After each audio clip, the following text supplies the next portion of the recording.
খাবে না, আর যদি কখনো খাও তাহলে তুমি আমার বড় মুখ দেখবা। তাহলে বল এখন কি হবে? এমন কিছু একটা করতে হবে যেন আমি মদও খেতে পারি আর আমার কসমও না ভাঙে। যা গ্রাম থেকে একটা বুদ্ধিমান লোক লিয়ে আয় যে আমার সমস্যার সমাধান করে দেবে। ঠিক আছে বস, বুদ্ধিমান লোক কোথায় পাবো বলতো? এই গ্রামে তো সবাই পাগলা। নেমে এসো বাবু, নামলেই তোমাকে চকলেটটা দিয়ে দেবো। তোমরা কিন্তু চলে যাবো বলছি, না হলে কিন্তু আমি গাছ থেকে লাফ মেরে মরে যাবো। না না, তোমাকে নামতে হবে না, তুমি ওখানেই বসে থাকো। এখানে কি হয়েছে ভাই? ওই যে তোর ভাইরা ভাই গাছ ছেটে বসে আছে, ওকে কেউ নামাইতে পারছে না। এই ব্যাপার। এই পাগলা, নাম বলছি। না আমি নামবো না। এদের ব্লেডটা দেখেছি, না নামলে কিন্তু এই ব্লেড দিয়ে গাছটা কেটে দেবো। না না ভাই, গাছ কাটো না, আমি নামছি, আমি নামছি।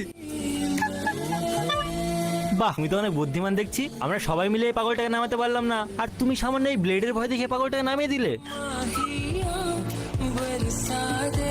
কি রে, তোরা পাগলকে ধরে লাগছিস নাকি?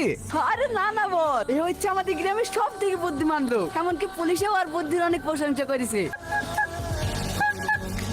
এই আমাদের গ্রামের সব থেকে বুদ্ধিমান লোক। হ্যাঁ চাচা, আমি এই গ্রামের সব থেকে বুদ্ধিমান লোক। ঠিক আছে, তোকে আমার একটা সমস্যার সমাধান করে দিতে হবে। কি সমস্যা? এই গিলাসে আমি মুখ না লাগে কি করে মদ খাবো তাই বল। আগে বলেন আপনাকে এমএলএ বানিয়েছে কি? কেন? আমার শ্বশুর। তাই তো বলি, আপনার মতন মূর্খ লোক কোনোদিন এমএলএ হতে পারে? এই চুপ কর, কি করে খাবে সেটা বল। কি করে খাবে আবার? গিলাসটা হাতে ধরে হা করে খাবে। হ্যাঁ বস, আর কি করবো? শালা আমার দুর্নাম করছিল না, শালাকে বস্তা করে নদীতে ফেলতে হয়। একটু থাও, আর পাচ্ছি নি।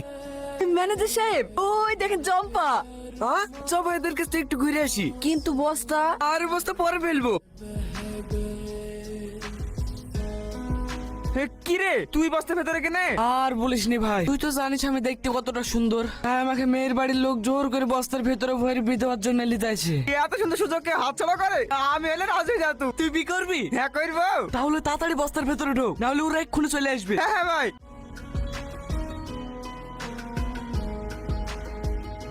এই মামি, ওকে আমরা কদিন আগে বস্তা ভরে নদীতে ফেলতে আসলাম না? হ্যাঁ, তুই রোহন না? হ্যাঁ, তোকে যে আমরা নদীতে ফেলে দিই, শুনো তুই মরিস নি। আমি কেন মরবো? তুই এত সুন্দর মেয়ে কোথায় পালি? আরে তোমরা আমাকে নদীতে ফেলে দিয়েছিলে না, ওই নদীর তলে এই জলপাইকে খুঁজে পেয়েছি। হ্যাঁ ভাই, এই লাও আমাদের বীর মিষ্টি খাও।